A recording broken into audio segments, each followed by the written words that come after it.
Hello everyone, welcome to the Brighters Hub.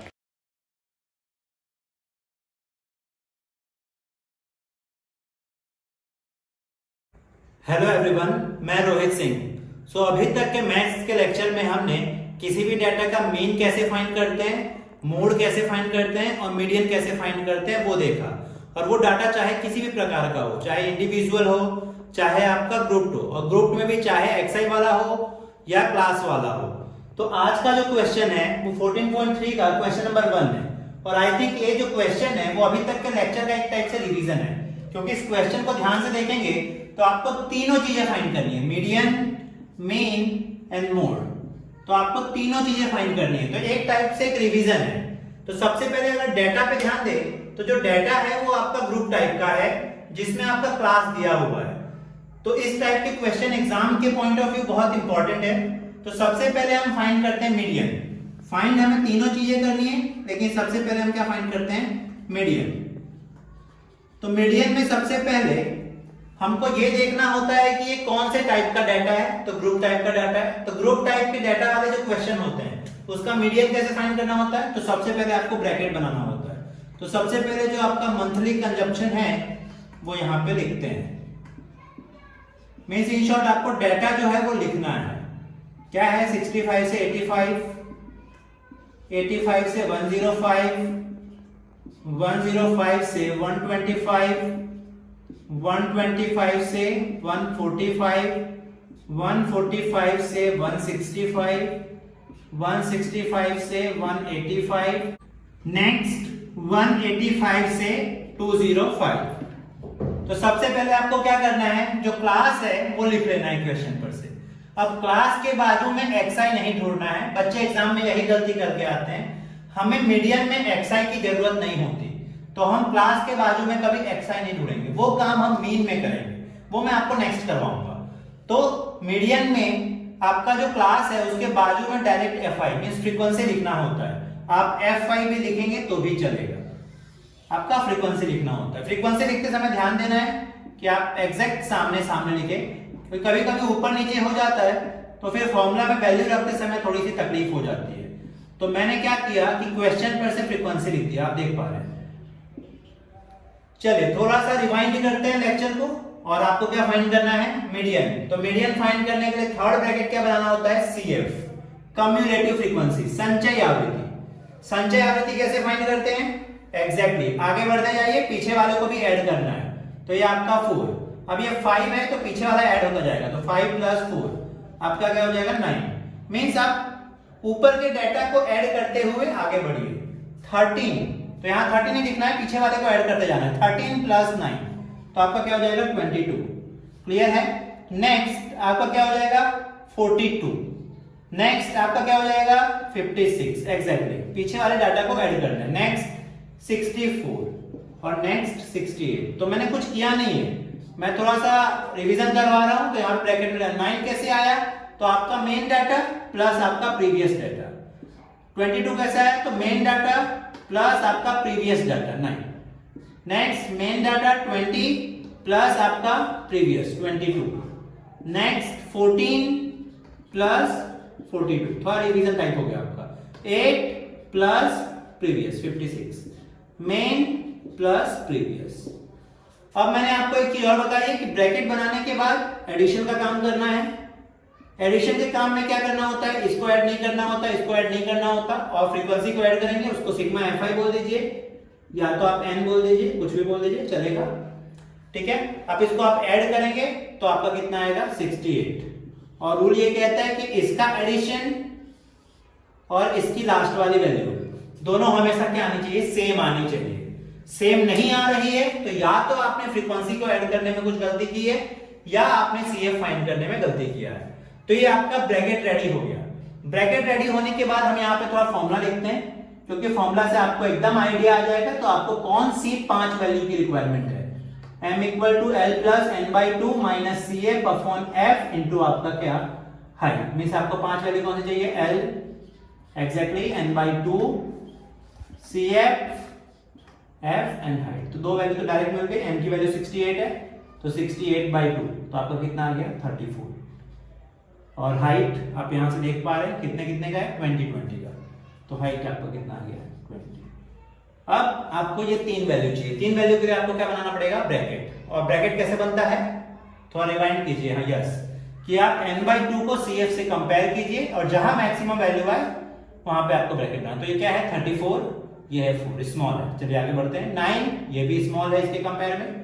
22 भी 32 4 के compare में स्मॉल है। 42 ये इसके कंपेयर में बड़ा है। तो ये आप ब्रैकेट बना दीजिए। जैसे ही ब्रैकेट बन गया तो इसकी जो लोअर लिमिट है वो क्या हो जाएगी, L। एग्जैक्टली ब्रैकेट बहुत मायने रखता है ऐसे क्वेश्चंस में। फिर आपका जो फ्रीक्वेंसी है वो क्या हो जाएगा, F। और CF लिखते समय ध्यान देना है, ये नहीं, इसके जस्ट अबव। तो आपको सारी वैल्यू मिल गई। अब वैल्यू मिल गई तो क्वेश्चन आपके लिए फिर इजी बन गया। क्या करना है, सिर्फ वैल्यू को फॉर्मूला में रखना है। L इक्वल की जगह पे क्या लिखेंगे, 125 n/2 आपका कितना आया, 34 माइनस CF क्या हो जाएगा, 22 अपॉन F कितना हो जाएगा, 20 इंटू आपका हाइट कितना हो गया, 20। आई थिंक ये 20 से 20 आप डायरेक्टली काट दीजिए तो भी आपके लिए इजी रहेगा। सो 125 प्लस आपका 34 माइनस 22, 34 माइनस 22, 4 में से 2 गया कितना आएगा, 2, और 3 में से 2 गया तो कितना जाएगा, 1, यानी 12। और नेक्स्ट और लास्ट मेरे हिसाब से 7, 2 और 1, 3 और 1। सो इस डाटा के लिए जो आपका मीडियन था वो कितना था, 137। चलिए तो अब हमने मीडियन फाइंड कर लिया। अब सेम डाटा के लिए हमें क्या फाइंड करना है, मीन। तो मीन में भी सबसे पहले हमें ये डिसाइड करना होता है कि हमारा जो डाटा है वो किस टाइप का है। तो डाटा को ध्यान से देखेंगे तो ग्रुप डाटा है। तो ग्रुप डाटा के लिए सबसे पहले क्या फाइंड करना होता है, आपको जो क्लास होता है उसको लिखना होता है वैसे का वैसा ही। तो जो आपका क्लास है वो सेम वैसे का वैसा ही क्वेश्चन पे से लिख दीजिए। सो 65 से 85 जो काम आपने मीडियन में किया था, 105, नेक्स्ट 105 से 125, 125 से आपका 145, 145 से 165, नेक्स्ट 165 से 185 और नेक्स्ट आपका 185 से 205। अब आप फाइंड क्या कर रहे हैं, मीन। तो मीन के लिए अब आपको ध्यान रखना है कि क्लास के बाजू में आपको हर एक क्लास का क्या फाइंड करना होता है, xi। तो xi कैसे फाइंड करते हैं, यस रिवाइंड करेंगे तो lower limit plus upper limit divide by 2, 65 plus 85 divide by 2। तो 65 प्लस 85 आपका कितना आ जाएगा, 70 प्लस 80 150, 150 डिवाइड बाय 2 यानी क्या आ जाएगा, 75। क्लियर है।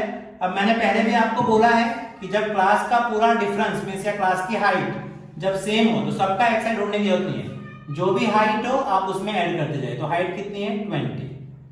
क्लियर है। तो 75 में आप 20 ऐड करेंगे तो क्या आ जाएगा आपका 95। अब 95 में आप 20 ऐड करेंगे तो आपका कितना आ जाएगा 115। इसमें आप 20 ऐड करेंगे तो कितना आ जाएगा आपका 135। नेक्स्ट कितना आ जाएगा आपका एग्जैक्टली 155। नेक्स्ट कितना आ जाएगा 175 और नेक्स्ट आपका कितना आ जाएगा 195। लेकिन ये काम तभी कर सकते हैं जब आपके पूरे क्लास की हाइट क्या हो, सेम हो, जिससे आपका टाइम बचता है। बाकी आप फाइंड भी करेंगे तो आपका आंसर यही रहेगा। और xi के बाद आपको ये डिसाइड करना है कि आपको इसको कौन से मेथड से करना है। आप अगर डायरेक्ट मेथड से करना चाहते हैं तो आप fi लिखिए और fi xi का मल्टीप्लाई कीजिए। लेकिन डायरेक्ट मेथड में प्रॉब्लम भी यही है कि आपका मल्टीप्लिकेशन बहुत बड़े बड़े नंबर से करना होगा। तो बेटर है कि आप स्टेप डेविएशन पे जाइए। मैंने आपको पहले बोला है कि स्टेप डेविएशन सबसे इजीएस्ट मेथड होता है जब क्लास की हाइट क्या हो, सेम। क्यों, क्योंकि उस टाइम पे आपको क्या फाइंड करना है, स्टेप डेविएशन में ui xi minus a upon आपका क्या हाइट। और a कहां लेना होता है, xi की सेंटर की कोई वैल्यू। तो यहाँ पे आपकी सेंटर की वैल्यू क्या आ जाएगी 135।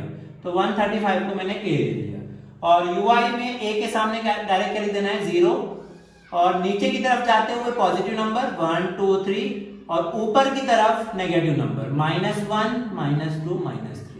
और ये काम भी तभी हो सकता है जब हाइट क्या हो, सेम। अब नेक्स्ट स्टेप आपको क्या करना है, fi कहां रहता है, क्वेश्चन में।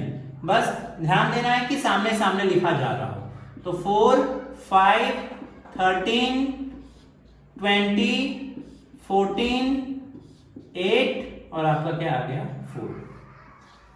और नेक्स्ट स्टेप आपका क्या है fi और ui का मल्टीप्लिकेशन, क्योंकि आपने स्टेप डेविएशन मेथड प्रीफर किया है। तो 4 3 क्या हो जाएगा आपका -12, 5 2 -10, -13, 0, 14, 8 2 16 और 12। तो ये काम हो गया आपका। नेक्स्ट स्टेप है आपका एडिशन का। तो किसको किसको ऐड नहीं करना है, पहले इसको ऐड नहीं करना है, xi को भी ऐड नहीं करना है और ui को भी ऐड नहीं करना है। fi आपका n लिखिए या तो सिग्मा fi, बात वही है। इसको ऐड करेंगे तो आपका कितने डाटा है 68।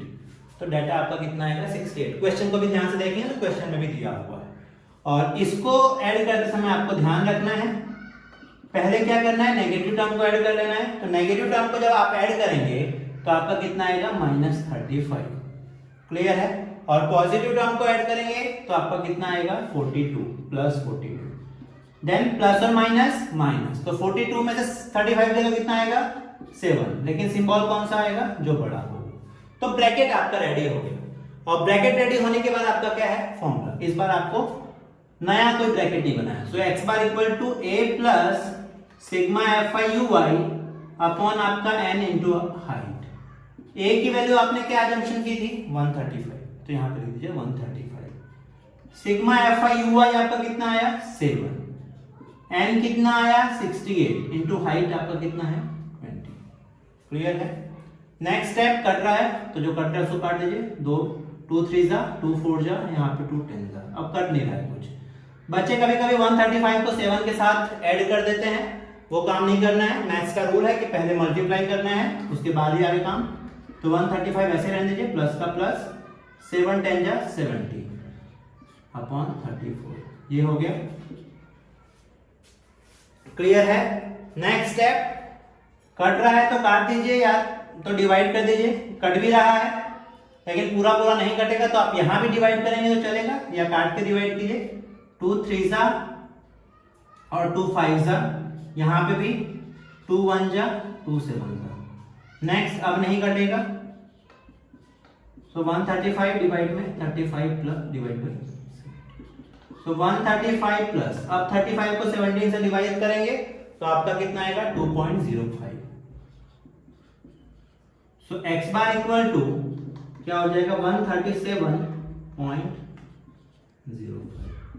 तो इस डेटा के लिए आपका x बार की वैल्यू कितनी आएगी 137.05। तो चलिए अब सेम डेटा के लिए हम फाइंड करेंगे मोड। तो आपने दो काम कर लिया, पहले मीडियन फाइंड किया फिर मीन फाइंड किया, अब फाइंड करेंगे मोड। तो मोड में भी सबसे पहले हमें ये देखना है कि डेटा किस टाइप का है। तो डेटा किस टाइप के हैं अपने ग्रुपिंग और जिसमें क्लास है। तो ऐसे क्वेश्चन के सबसे पहले क्या करना होता है फॉर्मूला लिखना होता है। तो फॉर्मूला क्या है z equal to l plus f1 minus f0 upon 2f1 minus f0 minus f2 into आपका क्या हो गया हाइट। क्लियर है। तो आपको 5 वैल्यू की रिक्वायरमेंट है, sorry 6, l f0 f1 f2 and आपका हाइट 5 वैल्यू की रिक्वायरमेंट है। तो ये वैल्यूज कहां से आती है, ठीक है, इस वैल्यू कहां से आती है। इसके सबसे पहले आपको जो फ्रीक्वेंसी है उसकी मैक्सिमम पे सर्कल करना होता है। ये बहुत इंपॉर्टेंट हो जाता है क्योंकि सर्कल से आपको 3 वैल्यू तो क्लियर मिल गई, इसके पीछे सर्कल वाली वैल्यू और सेम। मैंने याद करने का तरीका बताया था आपको 0 1 एंड 2। सो आप यहां पर लिख दीजिए 13 20 एंड आपका 14। चलिए 3 वैल्यू क्लियर। अब L कहां से मिलती है, तो जो सर्कल किया था उसकी लोअर लिमिट। क्लियर है। और नेक्स्ट आपका हाइट, तो हाइट कितना है 20। तो मेरे हिसाब से क्वेश्चन जो है वो पूरे चैप्टर का रिवीजन था जहां पे आपने तीनों चीजें फाइंड की और एक रिवाइज भी हुआ आपका। सो L की वैल्यू आपकी कितनी आ गई 125 प्लस f1 कितना आ गया 20 माइनस f0 आपका कितना आ गया 13 2 f1 की वैल्यू कितनी आ गई सॉरी 20 माइनस f0 कितना है 13 और माइनस f2 कितना है 14 इंटू आपका हाइट 20। सो 125 प्लस 20 माइनस 13 क्या हो जाएगा आपका 7, यहाँ पे तो मल्टीप्लाई करना होगा 40 माइनस 13 माइनस 40 इंटू आपका 20। सो नेक्स्ट स्टेप 125 प्लस ये दोनों का मल्टीप्लाई हो जाएगा तो 7 2 जा 14 मींस 140। अब 40 माइनस 13 और माइनस 24 तो आपका कितना आएगा 30। तो ये कैंसिल आउट नहीं होंगे तो आपको डिवाइड करना पड़ेगा। सो 125 प्लस 140 डिवाइड बाय 13 तो आपका कितना आ जाएगा 10.76। सो ये दोनों को ऐड करेंगे तो 135.76। सो z इक्वल टू 135.76। तो ये आपका इस डेटा के लिए क्या था z था। अब ऐसे क्वेश्चंस में आपने तीनों चीजें फाइंड की, लेकिन कभी कभी क्या होता है कि एमसीक्यू में आपको दो वैल्यू दी रहती है, जैसे मींस x बार है, z है और m है, मतलब तीन चीजें हैं। x बार आपका मीन हो गया, मोड हो गया और मीडियन। कभी कभी एमसीक्यू में क्या होता है दो वैल्यू अपने पास अवेलेबल होती है, कोई एक तीसरी फाइंड करनी होती है। कोई दो मींस x बार m दिया होगा तो z फाइंड करना होगा, x बार z दिया होगा तो m फाइंड करना होगा। मींस ये तीनों में से कोई दो अवेलेबल होगी और तीसरी फाइंड करनी होगी। ऐसे टाइम पे आपको एक फॉर्मूला याद रखना है, या ऐसा कह लीजिए कि ये तीनों के बीच में क्या रिलेशन है। तो z इक्वल टू फॉर्मूला क्या है 3m माइनस 2x बार। ये काम अभी आप यहां भी कर सकते थे, क्योंकि आपने सबसे पहले m फाइंड कर लिया था, नेक्स्ट x बार भी आपने फाइंड कर लिया, तो ये फॉर्मूला डायरेक्ट लगा के z भी फाइंड कर सकते थे। तो ये फॉर्मूला आपको याद रखना है, एमसीक्यू में आपके बड़ा काम आएगा या बहुत सारे कॉम्पिटिटिव एग्जाम में भी काम आता है। तो अगर आज के लेक्चर में कोई भी डाउट हो तो प्लीज आप कमेंट बॉक्स में पूछिए। कल मैं एक्सरसाइज 14.3 पूरा कंप्लीट करवा दूंगा। नेक्स्ट अपने एक्सरसाइज देखेंगे और कुछ हार्ड क्वेश्चंस भी देखेंगे। मींस टोटल इस चैप्टर को हम 20 लेक्चर में खत्म करेंगे। तो जो आपका एनसीईआरटी का टेक्स्ट बुक है वो आपका मोस्टली 3 या 4 लेक्चर में खत्म हो जाएगा। बाकी के 5-6 लेक्चर में हम कुछ हार्ड क्वेश्चंस को देखेंगे। तो इस लेक्चर को अपने दोस्तों के साथ शेयर कीजिए, घर पे रहिए, सुरक्षित रहिए और मैथ्स का मजा लीजिए। और इस चैनल को सब्सक्राइब कीजिए जिससे आने वाले वीडियो के नोटिफिकेशन आपको मिलते रहे। Thank you.